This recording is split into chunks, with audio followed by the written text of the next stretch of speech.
sous la couverture de docteurs qui sont dus au cerveau même. Il y a certaines maladies qui sont dues au fait que tu penses trop.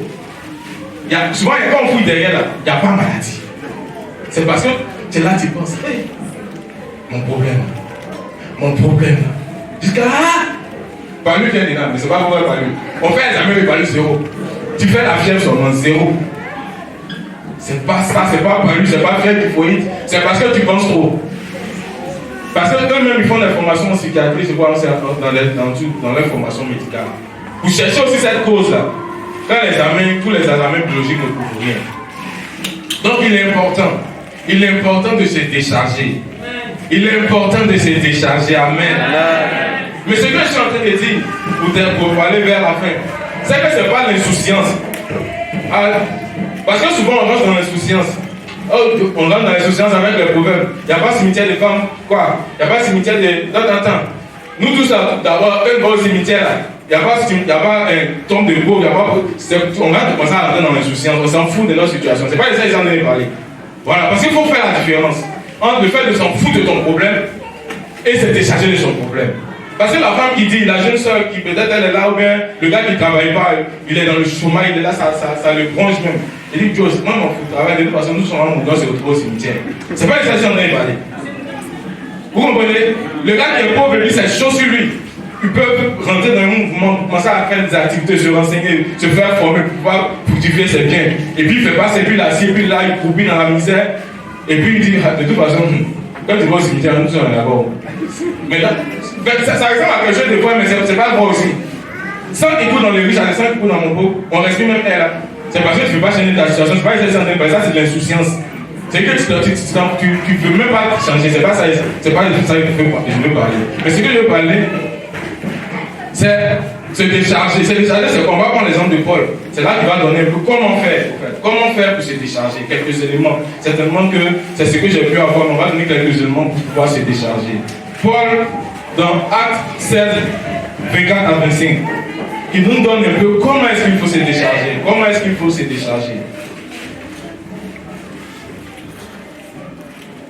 Dans le verset 25, il est dit, Actes 16, 24, 25. L'exemple de Paul et Silas. Donc, comme il dit, ce n'est pas le fait de se résigner pour dire ma situation, ça ne fait rien. De toute façon, de que Dieu veut, c'est pas ça il parle. De que Dieu veut me donner un mari, de que Dieu veut me donner un travail, de que Dieu veut, je vais lâcher ici là. Non, c'est pas ça ici là. Non, c'est pas ça ici là. Se décharger, c'est pas ça. On va voir l'exemple de Paul et Silas. Actes 16, 24 à 25. Il est dit, au verset 25, j'ai lu. Regardez seulement le verset 25. Vers le milieu de la nuit, Paul et Silas priaient et chantaient les louanges de Dieu et les prisonniers les attendaient. On va prendre ça et puis on va faire sortir ce qu'il faut pour pouvoir nous aider. Amen. Pour donner le contexte, c'est que Paul et Silas étaient serviteurs de Dieu et ils faisaient l'œuvre de Dieu par l'évangélisation. Et dans cette œuvre de Dieu, de l'évangélisation, ils ont été attrapés et ils ont été mis en prison. Raison pour laquelle on pouvait être soucieux. Moi qui suis en train de balayer dans la maison et puis mon pasteur vient m'insulter. Moi qui suis en train de faire l'œuvre de l'évangélisation et puis le pasteur me parle mal. Moi qui suis en train de faire quelque chose depuis l'ancien se fout de moi. On pouvait être dans l'inquiétude, on pouvait être dans se soucier et puis s'énerver. Mais la Bible dit que ce n'est pas leur attitude. Ça n'a pas été leur attitude. On dit qu'ils ont prié, ils ont loué Dieu, ils ont prié et puis tout ce qui était autour les attendait. Amen. Donc le premier élément que je vous donne et que nous on sait, c'est la prière. On le dit, mais je vais dire encore, c'est la prière. Il n'y a pas autre situation, c'est de prier à Dieu. C'est de continuer à prier. La Bible dit de prier sans cesse. La situation, il faut prier sans cesse. Tu as prié aujourd'hui, il faut prier demain. Tu as prié, il ne faut pas dire qu'il y a prié. Prie encore, c'est pas encore venu, prie seulement. Parce que même quand tu as prié, une autre situation va venir. Et ce qu'il faut te voir encore, c'est la même chose, c'est la prière. Dans la prière, il y a plusieurs éléments, je ne vais pas rentrer dedans. Il y a la patience, la persévérance. Lorsque tu vas prier, il faut être patient, il faut être persévérant pour attendre la chose venir. Mais la chose, il faut continuer de prier. On ne se lasse pas de prier, de prier sans cesse. 1 Thessaloniciens 5, verset 17. La prière faite avec foi en Dieu au nom de Jésus-Christ pourra nous faire sortir de la situation. La prière avec foi en Dieu. Tu as foi que Dieu peut faire cela, c'est ce que j'ai dit dans Hébreux 1, verset 6. Et tu pries au nom de Jésus-Christ. Dieu va te faire sortir de cette situation que tu traverses. Il est important pour toi d'avoir cette âme. Les disciples, comme je l'ai dit, pour qu'on puisse comprendre, j'étais en train de contester. Ils étaient là, raison pour laquelle ils devaient être inquiets. Paul et Silas. Mais la Bible dit qu'ils priaient. Ils louaient Dieu et ils priaient. Et après ça, ils ont été libérés. Et la délivrance est venue dans le verset 26 et autres. Amen. Donc ta situation, pour que ça change, il faut prier. Il faut prier. Souvent, quand ils ne prient pas, c'est là on fait fausse route. On fait bonne route pour aller comme les gars. Tu vas chercher le prophète prier pour toi. Tu vas chercher quelqu'un pour t'imposer les mains. Or, souvent, c'est quand on dit le premier prophète de ta vie, c'est toi-même. Il faut prier. Il faut prier pour que Dieu vienne. Le plus souvent, ceux qui viennent, que ce soit le pasteur, l'homme de Dieu, ils viennent avec l'onction pour t'apporter l'aide. L'aide. L'aide vient, ils te viennent en soutien. Ils te viennent en aide. Est-ce que toi-même tu as apporté quelque chose? Même dans le plan de Dieu. Regardez, même dans le plan de Dieu, Dieu demande qu'est-ce que vous avez. Jésus demande qu'est-ce que vous avez. Donc, quelque chose, c'est quelque chose qui vient quelque chose. Le pasteur ne va pas venir prier pour toi qui n'as pas la foi, et puis tu as commencé à quelque chose. Tu as reçu pas quelque chose. Il faut que tu aies une base pour que si ça, le pasteur va apporter son onction pour que les choses puissent changer. Le pasteur n'est pas le faiseur de miracles, c'est Dieu qui apporte le miracle. Lui, il apporte l'onction que Dieu a mis pour pouvoir te soutenir, ou bien le foi en Christ. Donc, il est important pour toi de prier. Il faut prier ton Dieu. Prie avec foi. Crois au Seigneur Jésus. Crois que le Seigneur Jésus peut te libérer. L'autre élément, c'est qu'ils ont chanté à Dieu. Ils ont chanté des louanges à Dieu. C'est difficile. Ton problème est là. Et puis tu loues Dieu. Dans cette louange-là, dans chanter à Dieu, j'ai mis certains éléments. C'est louer Dieu. Chanter à Dieu, je l'ai décortiqué. C'est vrai qu'on mis chanter simplement, mais moi dans chanter, j'ai mis certains éléments dedans.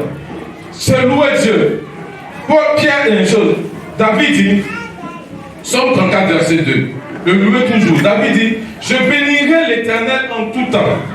Sa louange sera toujours dans ma bouche. Méditons là-dessus ensemble. David dit, je louerai l'Éternel en tout temps.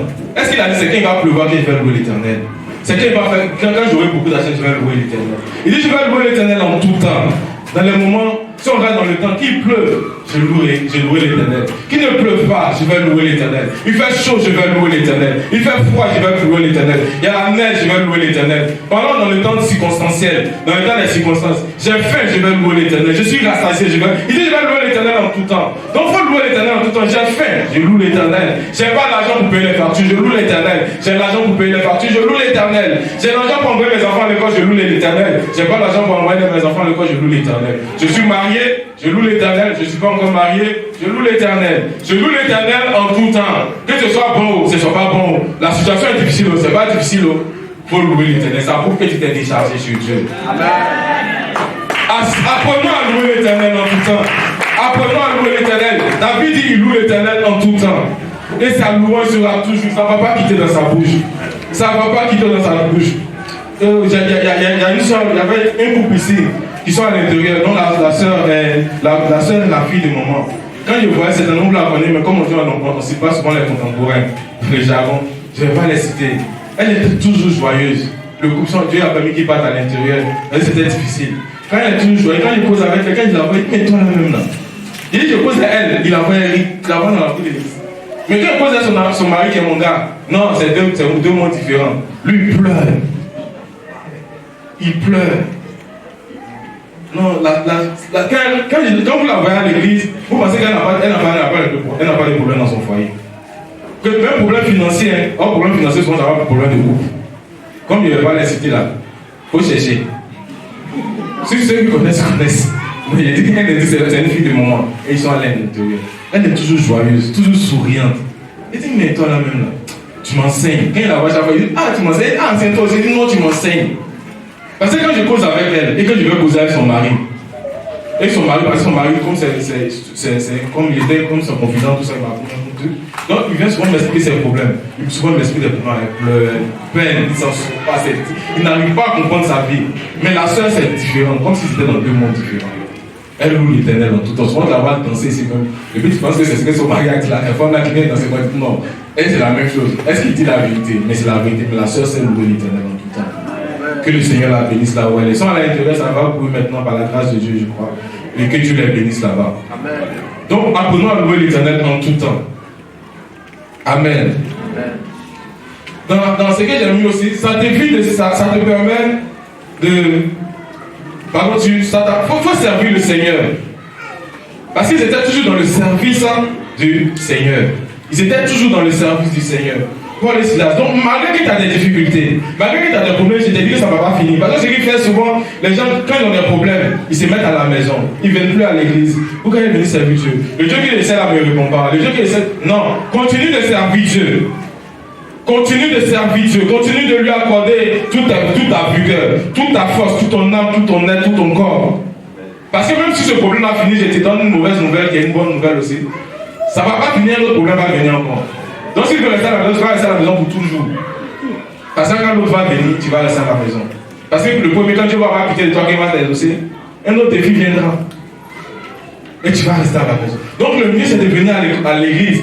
Ou bien le mieux c'est de servir Dieu. Il y a plusieurs mouvements de service de Dieu ici que tu peux choisir et servir le Seigneur. Amen.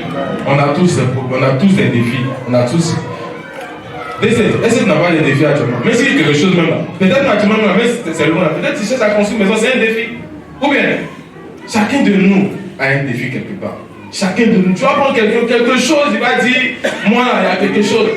Je vais. Amen. Il y a quelque chose. Donc, c'est pas pour autant, on ne va pas venir voir, voyez ma soeur qui vient servir Dieu, voici qui vient servir Dieu. Chacun va dire, nous tous on dit, bon c'est bon, arrachez le micro, arrachez le micro. Chacun va dire pour lui. Mais ils sont là, ils sont venus toi avant nous, servir Dieu. Donnez bien. C'est ça. Mais ils sont venus avant nous servir Dieu. Si eux aussi leurs problèmes dans les restes à la maison, on va venir à vous, mais il va venir. Mais ils sont venus servir Dieu avant nous. Donc servons Dieu, malgré ce qu'on a, malgré les difficultés qu'on a, ça ne va pas finir. Il faut servir Dieu. Amen. Il faut être toujours joyeux comme je l'ai dit. Mais dans l'autre élément que j'ai mis pour terminer, c'est que qui m'a plu, c'est que les prisonniers les entendaient. Oh, ça m'a fait donner un message. Les prisonniers les entendaient. C'est-à-dire que lorsque tu es là dans tes problèmes, Paul et Silas étaient prisonniers, n'est-ce pas? Mais les autres prisonniers les attendaient. C'est-à-dire que toi, tu es dans le chômage, qui n'a pas encore travaillé. Et on te voit en train de servir Dieu. On te voit en train de louer Dieu. Mais lui qui est dans le chômage, mais qui est dit, attends, on n'a pas le même problème là ou bien. C'est lui qui est dans le même. Parce que Paul et Silas avaient le même problème que les autres prisonniers. Mais les autres prisonniers les entendaient. Il faut que ta louange et ton chant, ton service de Dieu, fais entendre et sois entendu de ceux qui ont le même problème que toi. Et ils disent, mais lui il est dans le même problème que moi et puis il fait ça. Les prisonniers les entendaient, ceux qui avaient les mêmes problèmes que eux. Est-ce que toi, tes prisonniers là t'entendent? Est-ce que ceux qui n'ont pas encore travaillé comme toi, ils pleurent avec toi ou bien ils t'entendent servir Dieu? C'est la question que nous devons nous poser. Vous me comprenez? Vous avez compris, c'est un point important. Comme j'ai donné l'image de la sœur, celle qui était là, elle loue Dieu, elle danse. Mais l'autre qui est là, lui, à qui elle exprime son problème là, quand elle va danser comme ça là. Parce qu'elle est prisonnière comme elle dans la même situation. Elle est haïssable. Quand il lit la suite, ils ont été délivrés. Ils ont été délivrés, ils ont délivré les autres. Lorsque tu vas faire entendre la voix de Dieu, la voix du service de Dieu aux autres prisonniers qui sont dans la même situation, les prisonniers sont les gens qui sont dans la même situation que toi, Dieu va t'accorder la délivrance. La Bible dit qu'il y a eu un tremblement et tout s'est ébranlé et puis ils sont sortis. Mais seulement ils sont sortis, les autres prisonniers se sont sortis. Ok, oui, c'est merveilleux d'être sauvé avec les autres. Oui, c'est merveilleux d'apporter les autres dans son salut. Amen. La situation que tu traverses n'est pas la seule à la traverser. Et tu ne seras pas le dernier. Tu ne seras pas le dernier, je ne serai pas le dernier à traverser cette situation. Mais il faut que ceux qui sont autour de moi, qui sont dans la même situation, puissent savoir que moi je suis différent. Et je me suis déchargé sur Dieu. Pour conclure,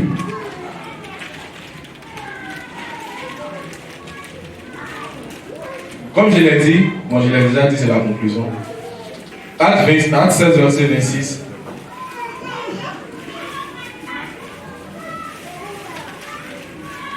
J'ai dit que lorsque tu agis ainsi, tu délivres les autres, ça te permet de délivrer les autres. Toi-même, tu te délivres toi-même et les autres aussi sont délivrés. C'est là ma conclusion. Parce qu'il n'y a pas de plus grand bonheur que d'apporter l'amour à l'autre, le salut à l'autre. Tout à coup, c'est le verset 26. Tout à coup, il fit un grand tremblement. C'est là que Dieu est venu agir. Lorsqu'ils ont commencé à prier, ils ont commencé à servir Dieu, ils ont commencé à louer Dieu. Ils se sont déchargés sur Dieu. Il y a eu un grand tremblement de terre, en sorte que les fondements de la prison furent ébranlés. C'est dans ça, lorsque dans ton service, dans ta joie, le fait que tu aies mis tout sur Dieu, c'est là que tout va venir, tout va s'ébranler. Les fondements des prisons, comme on dit, les prisons ancestrales, tout ce qui vient pour pouvoir c'est là que tous ces fondements vont se briser. C'est là que ça va se briser. Toutes les portes, au même instant, toutes les portes s'ouvrirent. Je prie que au nom de Jésus, que toutes les portes qui sont fermées dans notre vie, que ces portes-là s'ouvrent au nom de Jésus-Christ. Que les fondements qui sont dans notre vie, les fondements qui nous tiennent captifs, qui nous tiennent encore dans ces problèmes-là, que ces fondements-là se brisent au nom de Jésus. C'est ça de faire la prière comme ça. Au nom de Jésus. Que les portes qui sont fermées, que les portes sont fermées dans ma vie, dans ta vie, quelque part même dans la vie, parce que peut-être c'est ton frère, c'est ton enfant, c'est ton ami, quelqu'un qui souffre depuis ça te perd, qui se met dans que ces portes-là s'ouvrent au nom de Jésus-Christ. Et tous les liens furent rompus. Que les liens aussi qui sont là, liens de chômage, liens de célibat, liens de pauvreté, liens de misère, liens de maladie. Je prie au nom de Jésus. Seigneur, je prie sur ta parole. Je prie sur ta parole selon Actes 16. Je prie sur ta parole. Que ces liens-là soient rompus sur ma vie et sur la vie de ton église. Au nom de Jésus-Christ de Nazareth. Que cela soit vu de tous. Seigneur, que ma délivrance aussi puisse délivrer les autres. Que la délivrance de mes frères et sœurs, selon le souci qui les perd dans ce jour, puisse aussi délivrer les autres. Peuple de Dieu, notre Dieu est fidèle et Dieu peut nous aider à être déchargés. Déchargeons sur Dieu au nom de Jésus-Christ. On dit tous Amen.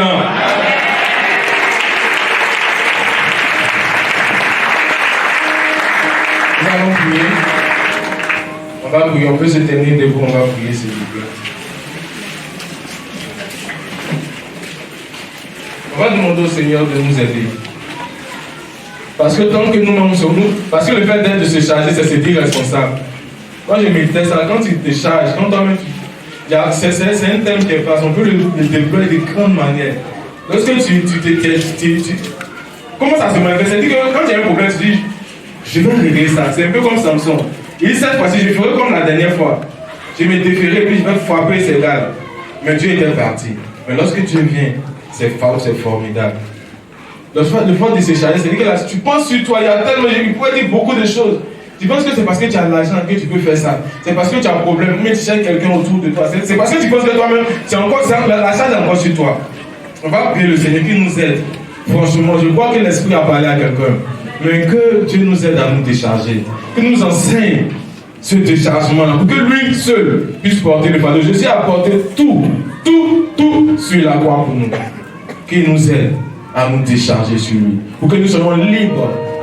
Libres de tout. Prie le Seigneur selon ce que l'Esprit t'a dit en ce jour. Prie le Seigneur. Prie le Seigneur. Seigneur, je te bénis, je te rends gloire, je te loue. Seigneur, pour ta parole. Seigneur, j'ai dit ta parole au nom de Jésus-Christ. J'ai été ton messager, je crois. Et je prie, Seigneur notre Dieu, toi qui nous as interpellés sur le fait que, même si aujourd'hui ces défis qui sont devant nous sont passés, il y aura encore d'autres défis. Il y aura encore d'autres défis et il en aura encore d'autres. Mais si lorsque nous disons responsables, lorsque nous chargerons ces défis, nous ne nous en sortirons jamais. Le mieux pour nous, c'est de nous décharger. Le mieux pour nous, c'est de faire porter cette charge-là par toi. Parce que tu as tout payé. La Bible dit de toi que tu as tout payé à la croix. Et la Bible dit de toi que tout est accompli. C'est pourquoi je prie à toi au nom de Jésus. C'est vrai que tu as porté nos péchés, mais tu as porté aussi toutes ces difficultés. C'est pourquoi Pierre, dans la sagesse de l'Esprit, a dit déchargez-vous sur lui, car lui-même prend soin de vous. Le Seigneur, tu dis tu prends soin de nous. Seigneur, c'est pourquoi apprends-nous à nous décharger sur toi, Que nous ne nous lâchons point dans la prière, que nous ne nous lâchons point de te servir, mais que nous soyons comme ces personnes matures qui se déchargent sur toi, dans le nom de Jésus. Amen. Amen. Je vais prier pour mettre fin. Père notre Dieu, Père notre roi, je viens à toi au nom de Jésus-Christ. Pierre qui te connaissait, qui t'a rencontré, donné ce conseil formidable. Il dit, et, parlant d'abord de l'humilité, dans le verset précédent 6, en verset 7, il dit, et déchargez-vous sur lui de tous vos soucis. Et ce qui me plaît, c'est que lui-même prendra soin de vous. Toi-même, tu vas t'occuper de nous. Dans une autre version, je pouvais dire, pour parler français, le français de la Côte d'Ivoire, toi-même, Seigneur, tu t'occuperas, tu vas gérer toutes les situations. Amen. Oh Seigneur, aide-nous. C'est le déchargement que nous ne comprenons pas. Nous pensons qu'on nous aura encore la force de pouvoir régler nos problèmes. Mais c'est toi qui peux faire tout. Pierre a dit que toi-même tu vas prendre soin de nous. Tu avais même dit, lorsque nous sommes devant un tribunal, il ne faut même pas moi s'inquiéter, c'est qu'on va dire. Tellement que tu veux prendre les situations, tu veux gérer toute situation. Aide-nous à nous décharger pour que nous soyons réellement libres de toute situation qui viendra. Afin que nous puissions te servir librement, nous puissions être comme Paul et Silas de chanter et t'adorer, te servir, être des personnes qui sont libres et qui libres de tout, qui sont des personnes qui sont toujours joyeuses. Parce que tu sois toujours joyeux par l'esprit, que tu sois toujours joyeux. Fais-nous grâce de nous décharger dans le nom de Jésus. Amen. Est-ce qu'on peut encore chanter ces cantiques pour me faire? Parce qu'il vit, je n'ai rien à craindre.